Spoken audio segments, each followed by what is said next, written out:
Hello again, everyone. This is Randy, your sewing machine man, and the purpose of this video is to help some folks out that are having the difficulty of starting out without an instant malfunction on stitch number 1. And that's a thing. A lot of people say, wow, first stitch, boom, jam, what the heck's going on? Or this, you'll hear ka-thunk, ka-thunk, and then second or third stitch, it takes off, but then you look underneath and there's a big jam underneath, a big nest. So here's how to prevent that. Now, starting out in the middle of the fabric, you hold both threads to the rear whenever you take the first stitch, no matter what machine it is, no matter what fabric it is, what day of the week it is, or where you're located geographically in the world. Every time you take out for a first stitch, no matter what, you always hold both threads to the rear. This one's underneath, of course, to get that first stitch locked. Once you lock the first stitch, you can even lock the first stitch by hand if you want to. Turn the hand wheel. Once you lock that first stitch, then you're ready to go.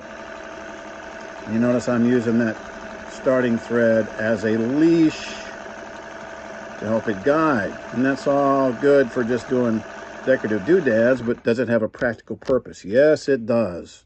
The leash is what I call it. I don't know if anybody else has coined that phrase. I never heard anybody else use it, but let's call it the leash. When you're starting out on the edge of a fabric, if you'll take off on the edge of a fabric, let's mark this. And of course, this is demo fabric. We're going to get some loosely woven stuff in a second. It's a whole different technique. Some real tightly woven fabric like this, you can start out right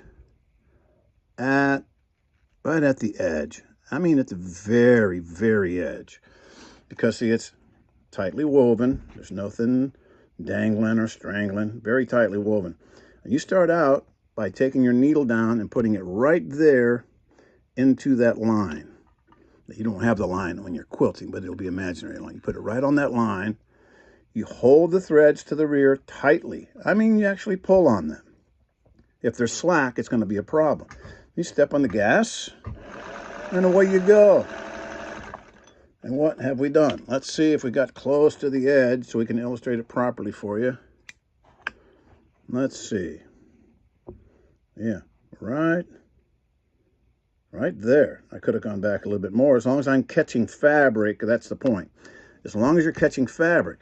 See, you don't have to be catching fabric if you have the right machine. And most machines that are a full rotary, they'll have this luxury of, you don't even have to have fabric underneath it, as long as you're pulling very tightly on your leash. It will chain. So then it's not a leash, it's a chain. The same family of, take your doggy for a walk, light chain or a leash. This is a leash. This is a chain. I'm sorry. It was a leash when I was just pulling it, but once it starts chaining off. Now, some folks on a serger, it'll chain off, and they'll think, well, everything should be able to chain off. Well, not everything, because a lot of times when you're going from parcel to parcel, like when you're piecing, you're going along like this, and sometimes you'll put one in between here to go to the next one.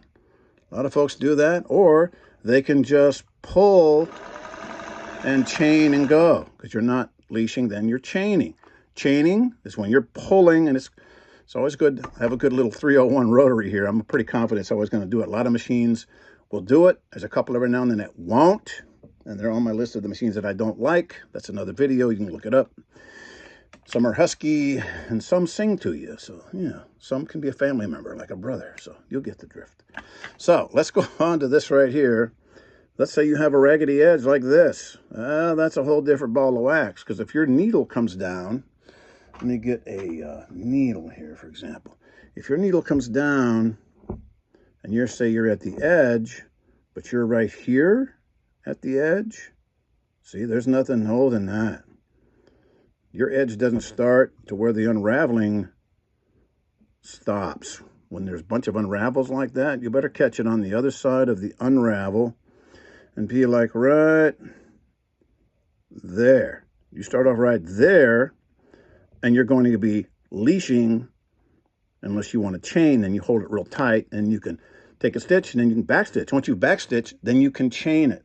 Once it's locked to stitch, you have the luxury of chaining. So let's say we start out where we have fabric that is not compromised by unraveling. Like right there, we have that one strand here that's holding that together.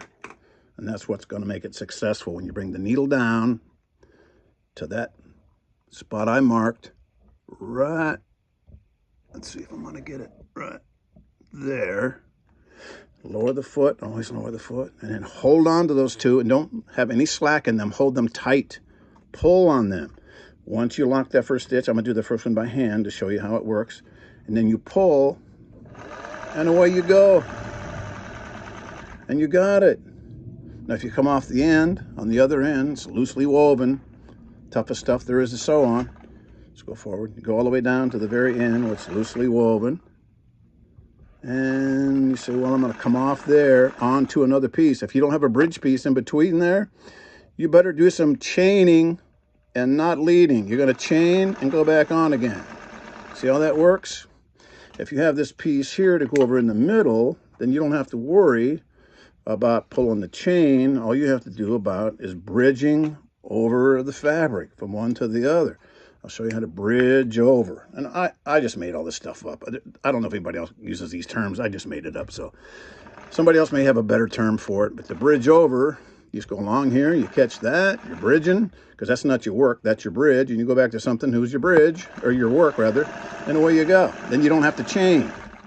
So you have the leash, you have the chain, you have the bridge.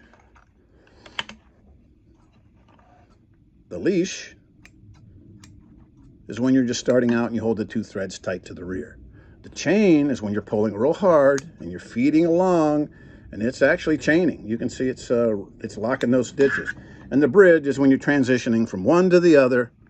And when you're piecing, this is going to be real important. Or if you're on a loosely woven fabric and you're starting out, you don't want it to jam down underneath. And if you don't hold these to the rear, the thread is demanded from either here or the spool. And it'll pull whichever one it feels like. If it pulls from the spool, you're good. If it pulls from there, it just jams it down inside. And sometimes it'll actually lock the machine up, just like it's welded. So when you're on the very, very edge, sometimes you can put the needle right down where you want it to be on the very, very edge. Lower the foot, hold on to both of them very tightly. You can take off, and then if you want, you can backstitch to that spot. And you can even backstitch off of it. Look, and it doesn't jam because you're chaining in reverse if you have a good machine. And you come back down, get forward, come back down, as long as you're holding pressure on it, and away you go. No jams. And you look underneath, and you think, well, what does it look like? Sewed right to the edge. I'll snip this off so it looks real pretty. Start it out. Lock the stitch, back stitch off the edge, even locked it on the back. And that's how you do it. You leash it, or you chain it, or you bridge it. All right? Thanks.